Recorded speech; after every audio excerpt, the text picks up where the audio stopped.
गरीब मजदूर बेसहारा की आवाज है हम। जब जुल्म की आंधियां बढ़ने लगे तो डीवीएन आपके साथ है। फोन उठाओ, नंबर मिलाओ, चप्पे चप्पे पे रहेगी हमारी नजर। जब पदाधिकारी करे परेशान, प्रतिनिधि अपने पद का करे गलत इस्तेमाल, तो डीवीएन आपके साथ है। फोन उठाओ, नंबर मिलाओ। सास बहू की चिक डराती धमकाती खबरें, पर वो खबर कहाँ जहाँ दिखते हो आपके सवाल। पुनर्वास की उठने लगी है मांग, पुनर्वास के बाद भी नहीं मिला पुनर्वास। नमस्कार, मैं हूं एम राजा और आप देख रहे हैं डीवीएन टीवी। यह है बिहार का दरभंगा जिला, जहां बसता है घनश्यामपुर प्रखंड, जहां मानस बिहारी वर्मा व भावना कंठ जैसी नामचीन शख्स का जन्म हुआ। आज ये लोग किसी परिचय के मोहताज नहीं है, बावजूद कि आज तक बौर की सूरत नहीं बदल पाई। ग्रामीणों की माने तो हल्का बूंदाबूंदी भी बौर को जलमग्न कर देता है। अब तक बौर गांव के किसानों की स्थिति में कोई सुधार नहीं है, न ही बाढ़ का कोई सही विकल्प मिल पाया है। स्थानीय जनप्रतिनिधि हो या प्रशासन, सब पुनर्वास पर खामोश हो जाते हैं। हालांकि दरभंगा डीएम इन दिनों पुनर्वास पर स्थानीय प्रशासन पर पूरी तरह सख्त हो गए हैं। हालांकि इन दिनों घनश्यामपुर के निचले हिस्से में पानी के जलस्तर में कमी आ रही है।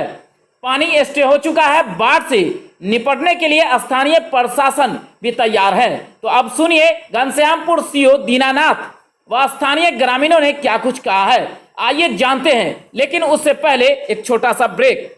Galaxy fashion brand of Alinagar, Ashapur road, lehenga, चुनरी, गौन, लेगीज व अनारकली सूट का अनोखा संगम। एक बार सेवा का मौका अवश्य दे। Proprietor Mohammad Aamir, 8700562793। Galaxy fashion Alinagar. जिस समय कमला बांध बना था तो दोनों साइड से बांध बन गया, पूरा भी बन गया और पश्चिमी बन गया, तो बीच में हो गया है गांव। जब यहाँ पुल बना रसियारी में पुल, तो सेशन दे गया जो डायरेक्ट जो है तो कमला बांध से कमला बांध उसको आप जोड़ दीजिए, पानी का बहाव जो है तो ज्यादा हो जाएगा, तो पानी का जमाव यहाँ पर नहीं होगा, ये स्थिति नहीं रहेगी यहाँ पर। अभी भी जिस समय में कमला बांध बना था उस समय में 4 पाया से पानी बहता था, अभी के डेट में 1 पाया से पानी बहता है, ठीक है। और पानी में आपको वहाँ पर गाद बहुत जमा है, तो पानी का बहाव बहुत कम हो गया, इसीलिए गांव में पानी जमता है। तो अभी भी बना है उसका 2 पाया और बढ़ा दिया जाए, कमला बांध में उसको जोड़ दिया जाए, जिससे कि पानी का बहाव तेज हो जाएगा, समस्या का हल हो जाएगा। दूसरी समस्या है पुनर्वास का। पुनर्वास को आप उठा पूरा गाँव को उठा के बांध के पश्चिम दे दिया जाए, बांध के पश्चिम दे दिया जाए, तो भी समस्या का हो सकता है। लेकिन यहाँ भी तो बांध टूटता है, तो पश्चिम में ही सरकार 2 रुपया खर्च कर पुनर्वास का व्यवस्था करे और बांध यहाँ पर टूटता रहे, तो वो भी सुरक्षित नहीं है, हम लोग सुरक्षित वहाँ भी नहीं है। तो हमारे समाज से एक ही समस्या का निदान है, पुल को जो है रसियारी पुल में 2 पाया बढ़ा दिया जाए, कमला बांध से अटैच कर। दिशा इसलिए नहीं बदल पा रहा है क्योंकि इसमें सबसे जो ज्यादा महत्व यहाँ के गांव के आदमी का ही है, क्योंकि गांव में एकता न होने की वजह से भी सरकार परिपूर्ण तरीका से यहाँ का बात सुन नहीं पाती है। हर पक्ष अपने अपने बात अपने अपने ढंग से रखते हैं। गांव में जिस समय चुनाव होता है उस समय जो कोई भी आते हैं उनसे रिक्वेस्ट किया जाता है कि मेरी बातों को पूरा करके आप रास्ते बनवा दें, मेरे गांव में जो बाढ़ की समस्या है उसे किसी भी स्तर से दूर करवा दें। लेकिन चुनाव के बाद नेता लोग ऐसे कुछ नहीं करते हैं। अपनी वोट बैंक पूरा करने के बाद वो अपने अपने काम में व्यस्त हो जाते हैं। उसके बाद फिर यही हाल रहता है। फिर जब बाढ़ आती है तो फिर इसको देखा जाता है और इससे ज़्यादा यहाँ पे कुछ नहीं होता है। यहाँ पे बाढ़ की समस्या खत्म होने के लिए सबसे पहले तो वहाँ पे एक पुल पड़ गया जो रसियाड़ी में पड़ा, उसके वजह से जल का बहाव परिपूर्ण तरीका से हो नहीं पाता है, जल का बहाव बहुत कम हो गया और इसी कारण से पानी का घेराव होता है तो गाँव में पानी फैल जाता है। इसके लिए एक उपाय ये है कि आप गाँव को पुनर्वास के तौर पर कहीं और स्थापित कर दें, और दूसरी ये है कि आप उस नदी के साइड में या फिर जो कोई भी घेराव है वो करें ताकि गांव सुरक्षित हो पाए। दूसरी इस गांव की सबसे बड़ी जो समस्या है वो है यातायात को लेके। यातायात यहाँ की इतनी खराब होती है कि अगर थोड़ा सा भी पानी, मानिए जून मंथ में ही बारिश होना शुरू हो जाती है, उससे थोड़ा भी जल का स्तर बढ़ता है नदी में तो नदी से पानी बाहर आ जाता है, जिसके वजह से इसका यातायात पूरी तरीका से ठप हो जाता है। आप देख सकते हैं यहाँ पे ये आज से 15-20 रोज पहले भी यही हाल था और हमेशा यही हाल रहेगा। ठीक, तो सबसे पहले जो समस्या है कि यहाँ पे यातायात को सही किया जाए। दूसरी, यहाँ पे जो कृषक सब जो हैं उनकी ये समस्या है कि उनको एक सीजन ही खेती हो पाती है, दूसरी कोई सीजन खेती नहीं हो पाती है। उसकी वजह ये है कि जब धान की समय आती है तो उससे पहले बाढ़ आ जाती है, और बाढ़ आने के बाद अगर बांध इस साइड तो नहीं होती है, जब बांध टूट जाए तो उस साइड भी नहीं होती है। यही सब समस्या है ग्रामीण सब की, जिसे सरकार को एक से लोग को नहीं है, बांस नहीं है, तब उनको पुनर्वास मिलेगा कि नहीं मिलेगा?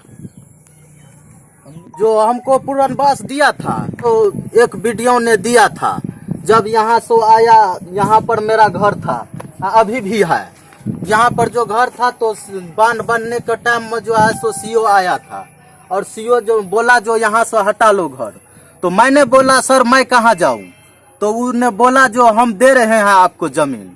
तो कहिए वैसे मैं नहीं जाएंगे, किसी के साथ मैं लाठी नहीं जोड़ूँ जो किसी के साथ मैं मार करूँ।